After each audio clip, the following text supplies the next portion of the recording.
Bienvenue dans la leçon sur l'amélioration et la combinaison des fonctions. Aujourd'hui, nous commencerons par les fonctions d'ordre supérieur. Puis nous aborderons les fonctions lambda, la précédence et l'associativité. Les fonctions de retenue et l'application partielle. Et enfin, nous apprendrons à appliquer et à composer des fonctions à l'aide du signe $ et des opérateurs point. La leçon sera longue, alors n'oubliez pas de prendre un café avant de commencer. Une autre fonction supérieure est une fonction qui prend d'autres fonctions comme argument ou renvoie une fonction comme résultat. En effet, nous pouvons passer des fonctions en entrée, les renvoyer comme résultat et les affecter à des variables. Elles sont comme toute autre valeur, c'est pourquoi nous disons que les fonctions sont des séries de première classe. Commençons par un exemple classique. Imaginez que vous avez une fonction que vous appliquez habituellement 2 fois pour une raison comme celle-ci. Ici nous avons une fonction complexe qui prend un entier et renvoie un entier. Prend juste un entier et lui ajoute 1. Puis nous avons la fonction une qui utilise cette fonction complexe 2 fois. D'abord elle prend l'entrée et lui applique la fonction complexe.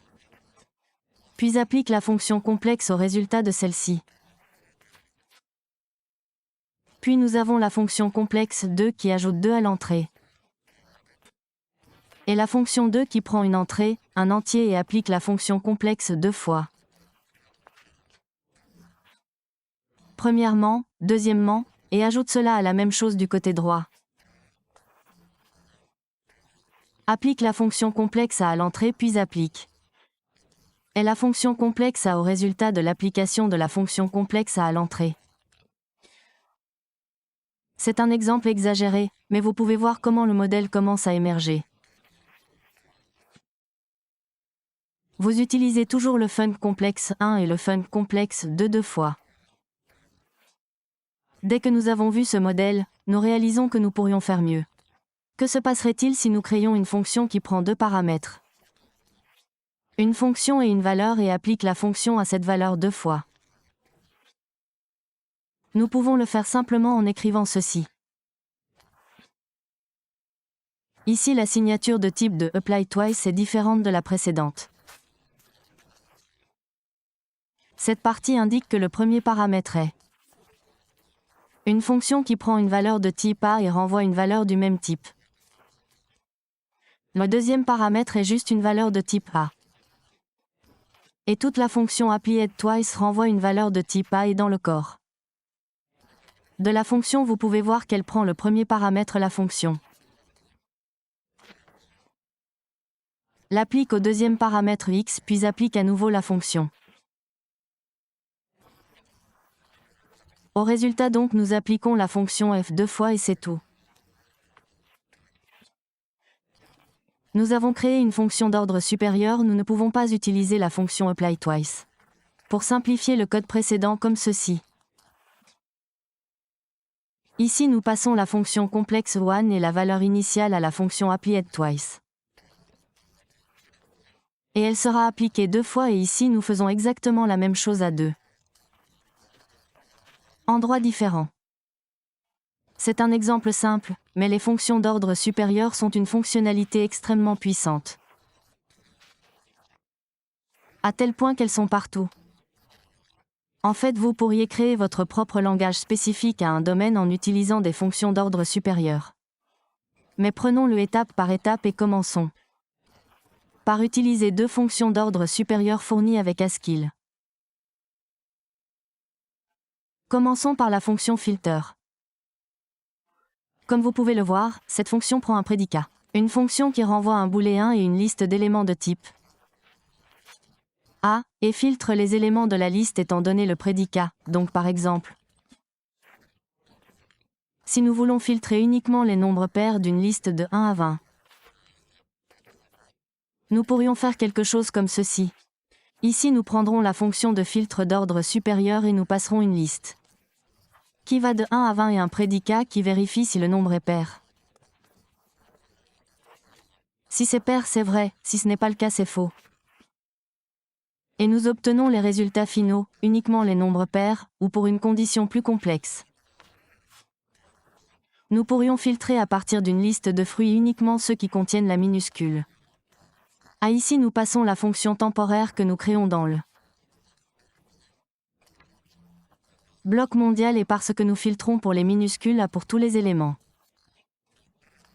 de chaque valeur et que chaque valeur est chaque lettre. À l'intérieur de la chaîne, nous obtenons uniquement les fruits qui contiennent la minuscule A.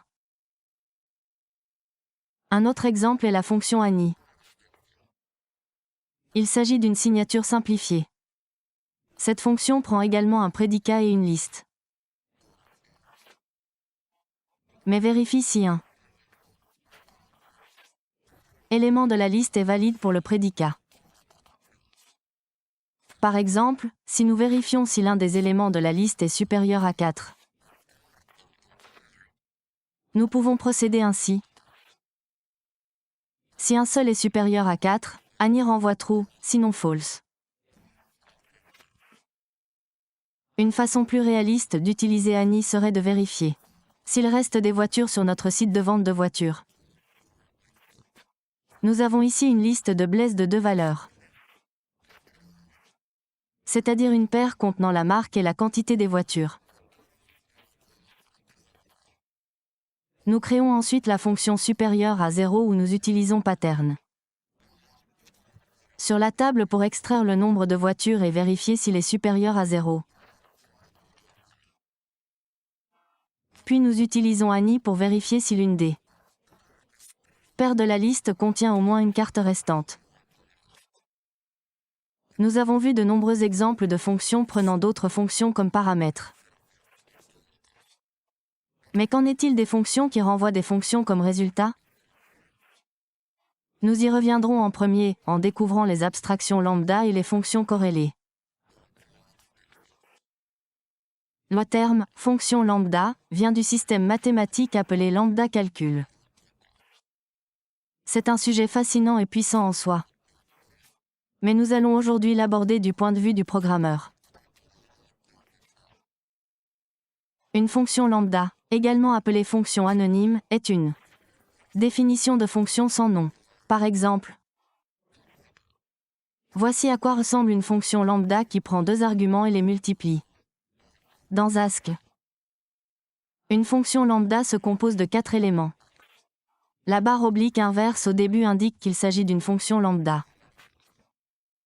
Les paramètres, dans ce cas, x et y, sont pris en entrée par la fonction. La flèche sépare les entrées du corps de la fonction, et après la flèche se trouve le corps de la fonction.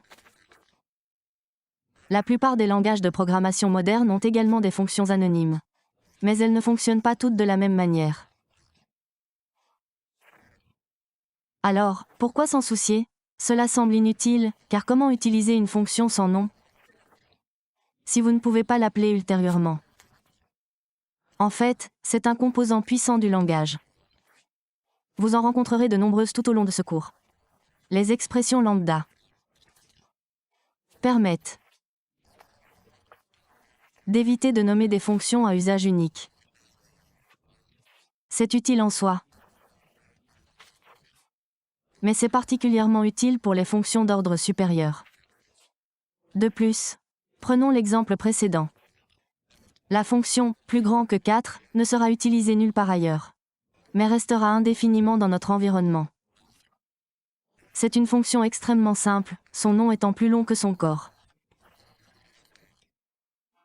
En utilisant les fonctions lambda, nous pouvons créer et utiliser « plus grand que 4 » comme paramètre pour tout objet simultanément. Comme ceci. Nous pouvons également utiliser des expressions lambda pour simplifier toutes les fonctions. Examinons le cas de « fruit » avec une fonction. Nous pouvons simplifier « fruit » avec « by » en supprimant le « temp func » et en le remplaçant par une fonction lambda, comme ceci. Bien sûr, les fonctions lambda étant de simples expressions. Vous pouvez les utiliser partout où une expression peut être utilisée, même seule. Si vous avez besoin d'autres exemples, continuez à regarder. Les fonctions lambda sont un outil précieux pour visualiser facilement le score. Nous allons maintenant prendre quelques minutes pour les découvrir. Priorité et associativité. La priorité indique la priorité d'un opérateur. Notée par un nombre de 0 à 9, si nous utilisons deux opérateurs avec une priorité différente.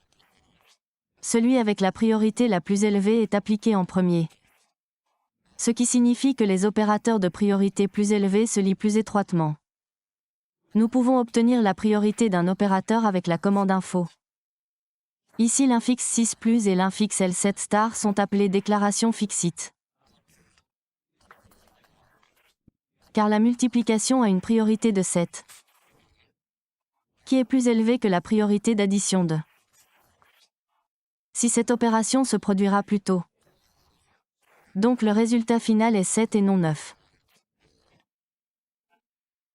Et que se passe-t-il lorsque deux opérateurs ont la même priorité?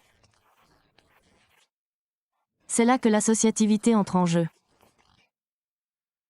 Lorsque deux opérateurs ont la même priorité, l'associativité vous indique de quel côté est à gauche avec L in fixé ou à droite avec R in fixé. Sera évalué en premier, par exemple. L'opérateur d'addition et l'opérateur de produit ont une associativité à gauche. Ce qui signifie qu'ils évaluent le côté gauche en premier. Ce qui signifie que si nous rencontrons quelque chose comme cela, vous évaluerez d'abord l'expression la plus à gauche. Puis vous continuerez à propager vers la droite comme nous l'indiquons ici. L'opérateur con a une associativité à droite, nous pouvons le voir ici. Ce qui signifie qu'il évalue le côté droit en premier, cela ressemble à ceci. Et il existe également des opérateurs comme l'opérateur d'équivalence qui n'a pas d'associativité. Comme vous pouvez le voir ici, ce qui signifie que si vous en utilisez plus d'un, vous avez besoin de parenthèses pour indiquer l'ordre, sinon vous obtiendrez une erreur. Et bien sûr vous pouvez changer l'ordre d'évaluation en utilisant des parenthèses. Enfin nous pouvons définir la priorité et l'associativité lors de la création d'un propre opérateur comme ceci. Ici nous créons l'opérateur plus qui additionne simplement les nombres. Puis nous définissons la fixité de l'opérateur comme une priorité. De 7 et une associativité à gauche donc maintenant si nous remplaçons le plus par le plus, nous obtenons le résultat de 9. Car il a le même la priorité est une multiplication et est associé à gauche. Ceci se produira donc en premier, et le résultat sera multiplié par 3. Il est important de noter que les opérateurs sans déclaration fixite explicite sont infixés L9. Et, dans le cas d'une application de fonction, l'opérateur d'espace a toujours la priorité la plus élevée. Imaginez qu'il ait une priorité de 10. Nous sommes maintenant prêts à examiner les fonctions reportées. Le report consiste à modifier une fonction afin qu'au lieu de prendre plusieurs entrées, elle en prenne une seule et renvoie une fonction, acceptant sa seconde entrée, et ainsi de suite. Le hic, en Haskell, toutes les fonctions sont considérées comme reportées. C'est-à-dire qu'elles n'acceptent qu'un seul argument. Pour illustrer cela, regardez cette fonction. Elle ressemble à une fonction multiparamètre, mais elle présente des associativités cachées. Nous connaissons l'application de fonction. L'opérateur d'espace a toujours la priorité la plus élevée et s'associe à gauche. Donc si nous rendons cela évident, nous obtenons ceci. Si nous vérifions la fixation de la fonction flèche, nous voyons qu'elle s'associe à droite. Donc une manière plus explicite d'écrire la signature de add.th est comme ceci. Ce qui correspond parfaitement à la définition de la fonction. Mais juste pour que ce soit douloureusement évident. Nous rendons la couverture explicite en utilisant des fonctions lambda. En commençant par la définition précédente. Nous allons déplacer chaque paramètre du côté gauche du signe égal vers le côté droit. En créant la même fonction plusieurs fois, mais écrite différemment. Donc en commençant par définir le paramètre le plus extérieur. Un équivalent à la fonction qui fait exactement le même chose que l'original peut être écrit comme ceci. Maintenant A3 est une fonction qui prend deux nombres x et y et renvoie une fonction qui prend un autre nombre z et additionne les trois ensemble. Si nous le faisons à nouveau pour la deuxième valeur, nous obtenons ceci. Maintenant ATH est une fonction qui prend un nombre x et renvoie une fonction qui prend un nombre y qui renvoie une fonction qui prend un nombre z et qui additionne les trois ensemble. Et si vous le faites une fois de plus, nous obtenons que ADF est un non-directon. Une fonction qui prend un nombre x et renvoie une fonction qui prend un nombre y, qui renvoie une fonction qui prend un nombre z, qui additionne les trois nombres ensemble. C'était un voyage assez long, mais nous avons réussi à rendre Kin explicite. Et maintenant la façon dont les signatures sont écrites a beaucoup plus de sens. Chaque fois que vous remplacez un paramètre, il renvoie une nouvelle fonction comme « résultat ». C'est-à-dire jusqu'à ce que vous remplaciez le dernier qui vous donne le résultat final. Et parce que la fonction arrow est associative à droite, nous pouvons supprimer les parenthèses inutiles dans la signature et la définition pour obtenir un code plus propre. Et maintenant, par exemple, si nous appliquons la fonction à trois paramètres comme ceci, voici ce qui se passe étape par étape. Rajouter la parenthèse pour Visual A, c'est la fonction initiale. Et lorsque la première valeur est appliquée, elle renvoie cette fonction avec la valeur de x remplacée. Puis lorsque la deuxième valeur est appliquée, elle renvoie cette fonction avec la deuxième valeur remplacée. Et enfin lorsque la troisième valeur est appliquée, elle renvoie le dernier corps de la fonction, avec la dernière valeur remplacée.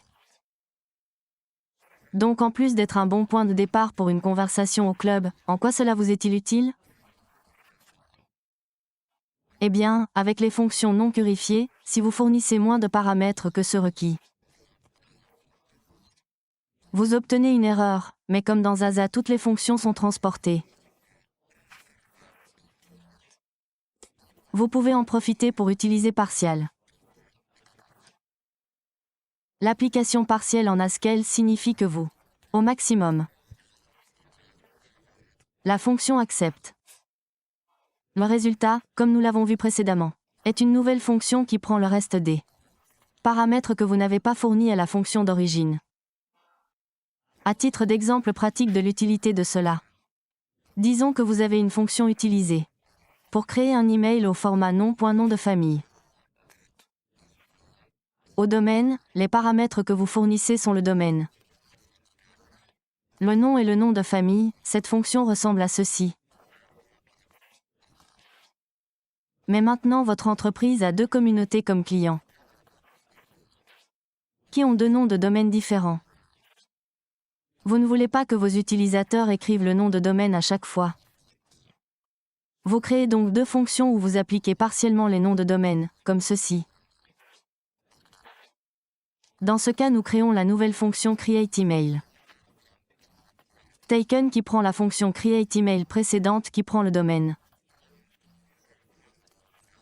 le nom et le nom de famille, mais elle applique partiellement le domaine. Donc createEmail télé.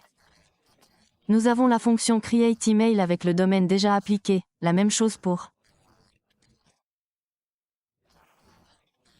domaines différents et enfin nous pouvons utiliser ces nouvelles fonctions avec createEmail partiellement appliquées en fournissant le reste des paramètres. Notez que cela est possible car le domaine est le premier paramètre dans la fonction createEmail, donc l'ordre des arguments est important. Si pour une raison quelconque le paramètre que vous souhaitez appliquer n'est pas le premier et que vous n'êtes pas autorisé à réécrire la fonction, vous pouvez créer une fonction d'assistance comme celle-ci. Dans ce cas, nous créons la fonction createEmailJ qui prend le nom de famille et le domaine et applique partiellement la fonction createEmail avec le nom John et sans application partielle.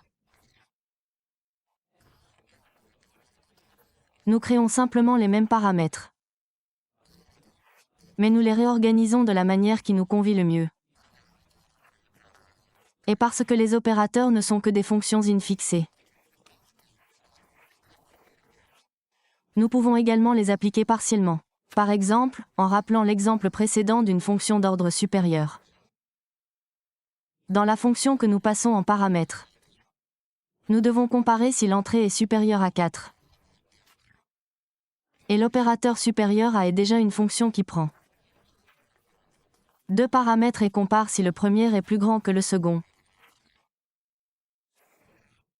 Nous pouvons donc appliquer partiellement le paramètre de droite pour obtenir exactement le même résultat. Bien plus propre. L'application partielle d'un opérateur infixe s'appelle une section. Et je ne sais pas si vous le remarquez, mais nous venons de remplacer le deuxième paramètre, celui de droite. Ce qui est cool avec les sections, c'est que vous pouvez appliquer partiellement le site le plus pratique. Par exemple, ici nous appliquons partiellement la fonction de concaténation 2 fois. Dans la première, nous appliquons partiellement sur le côté droit. Donc c'est la même chose que de créer une fonction lambda qui prend le paramètre et l'ajoute à gauche de la concaténation. Et dans la seconde, nous appliquons partiellement à gauche. Donc c'est la même chose que de créer une fonction lambda qui prend un paramètre et s'applique à droite. Vous pouvez le faire avec n'importe quel opérateur, mais attention, l'opérateur de soustraction. Le moins est spécial car vous ne pouvez pas l'appliquer partiellement. -1 est passé comme le nombre littéral négatif. Plutôt que la section, l'opérateur moins appliqué à 1. Mais ne vous inquiétez pas, la fonction de soustraction existe pour chanter ce problème ok. Passons à la dernière section du cours. L'application et la composition de fonctions. Nous commençons par l'opérateur d'application de fonctions. Si nous vérifions comment l'opérateur d'application de fonctions est défini dans Haskell, cela semble un peu étrange. Nous voyons qu'il prend une fonction f de type b et une valeur de type a puis applique simplement la fonction à la valeur. Donc il semble que cet opérateur soit redondant car il fait la même chose qu'une application de fonction ordinaire. Et vous savez quoi, il est redondant, cependant. Il y a une petite mais significative différence entre les deux. L'opérateur d'espace blanc, celui-ci a la priorité associative la plus élevée à gauche et L'. Opérateur d'application de fonction a la priorité associative la plus basse à droite. Vous pouvez voir la différence si nous rendons cela évident en utilisant des parenthèses et comme. Exemple de la façon dont cela change les choses. Jetez un œil aux expressions suivantes. Ici nous avons un opérateur de produit par appliqué et L'. Opérateur d'espace applique cette fonction à 3 avant d'ajouter 4. Donc c'est la même chose que d'avoir ceci. Mais si nous remplaçons cet opérateur par le nouvel opérateur applicateur de fonction que nous venons d'apprendre, le côté droit évalue en premier puis la fonction est appliquée au résultat. Donc même chose ici. Ici nous calculons le maximum de 5 et 4 et ici l'opérateur s'assure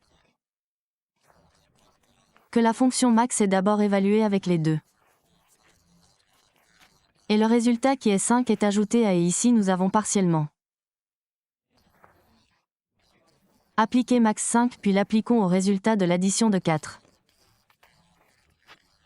Plus 2 donc nous obtenons 6.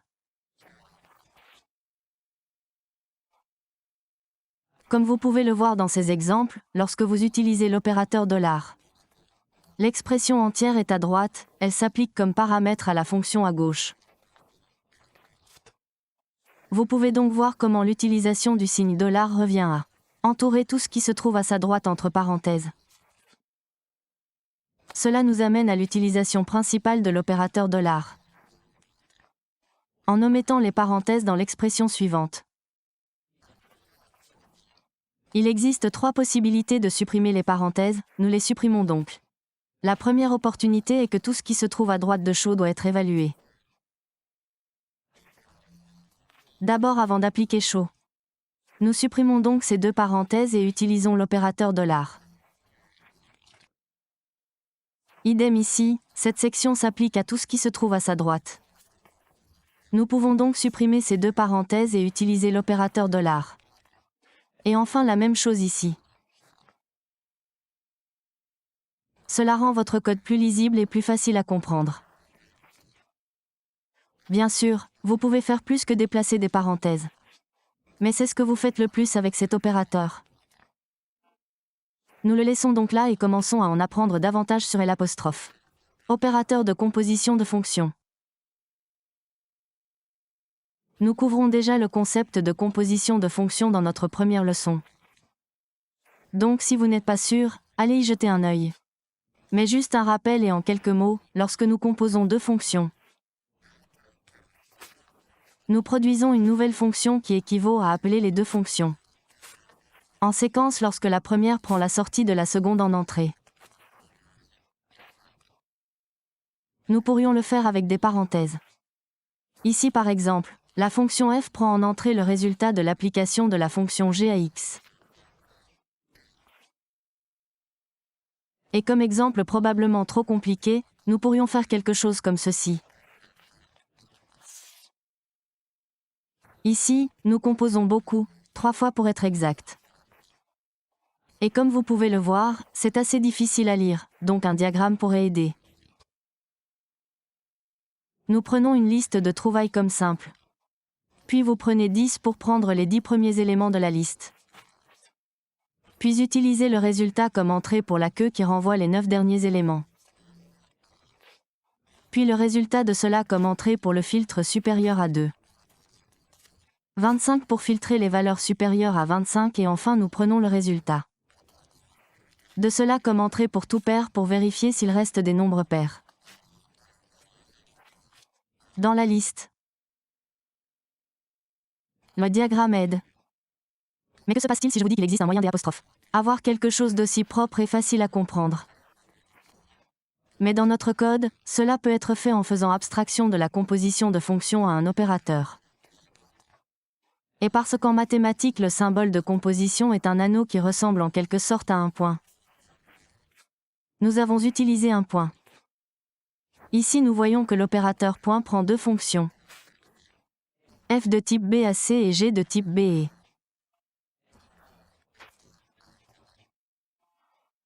Les compose en utilisant des fonctions lambda pour indiquer que L'. Ensemble F que l'expression G renvoie une fonction qui prend le paramètre x de type A et applique G à x pour obtenir la valeur de type B et applique enfin F au résultat pour obtenir la valeur de type C. Cette valeur. Il est important de noter que F prend comme valeur d'entrée qui a le même type que la sortie de G, comme vous pouvez le voir, G prend A et renvoie B. Donc ici G renvoie une valeur de type B, qui est la valeur de l'entrée de F. Et F renvoie le même type que la valeur qui renvoie la composition. Donc la fonction résultante prend comme valeur d'entrée du même type que l'entrée A de G. Et renvoie comme valeur de sortie du même type que celle de F. Sorti, voyez donc maintenant que nous avons ce nouvel opérateur. À quoi ressemble la fonction f compliquée maintenant? Eh bien comme ça. C'est beaucoup plus lisible et vous pouvez dire tout ce que fait la fonction d'un coup d'œil rapide. Notez également que chaque fonction de chaque côté de l'opérateur point prend un seul argument ou est partiellement appliqué, jusqu'à ce qu'elle prenne un seul argument. Si nous réécrivons les exemples du chapitre sur l'opérateur d'application, mais en utilisant l'opérateur doct, nous obtenons quelque chose comme ceci. Comme vous pouvez le constater, le signe $ et les opérateurs point peuvent rendre votre code plus clair et concis. Mais nous veillons à ne pas les utiliser à outrance, car vous pourriez obtenir un résultat pire. Et maintenant, pour rendre vos fonctions plus lisibles. Mesdames et messieurs, nous vous présentons le style libre de point. Dans le style libre de point, également appelé tacit, les définitions de fonctions de programmation ne déclarent pas les arguments. Ainsi, au lieu de déclarer X comme entrée et de l'utiliser dans le corps, nous pouvons procéder comme ceci, omettre la déclaration des entrées et appliquer partiellement la fonction pour obtenir le même résultat. Ainsi, les fonctions font de même. Mais nous ne lions pas explicitement l'argument et vous le voyez dans le corps. C'est implicite dans la définition, mais c'est toujours explicite dans la signature. Les fonctions sans point présentent l'avantage d'être plus compactes, plus faciles à comprendre et plus claires, car elles éliminent les informations redondantes. Nous pouvons donc utiliser le style sans point pour transformer ceci, ou la fonction f compliquée précédente en ceci. Comme vous pouvez le constater, la seule modification réside dans la suppression de x des deux côtés. Cela nous donne l'expression finale de f compliquée. Ce style est particulièrement utile pour dériver des programmes efficaces par calcul et constitue généralement une bonne discipline. Il aide l'auteur et le lecteur à réfléchir à la composition de fonctions de haut niveau plutôt qu'à la manipulation de données de bas niveau. Ceci conclut la leçon d'aujourd'hui. Aujourd'hui, nous allons découvrir de nombreux nouveaux concepts et méthodes pour améliorer et combiner nos fonctions. Cela peut être long à assimiler d'un coup, mais tous ces concepts sont importants. Assurez-vous donc de les comprendre avant de poursuivre le cours. N'oubliez pas de terminer vos devoirs et à bientôt pour la prochaine leçon.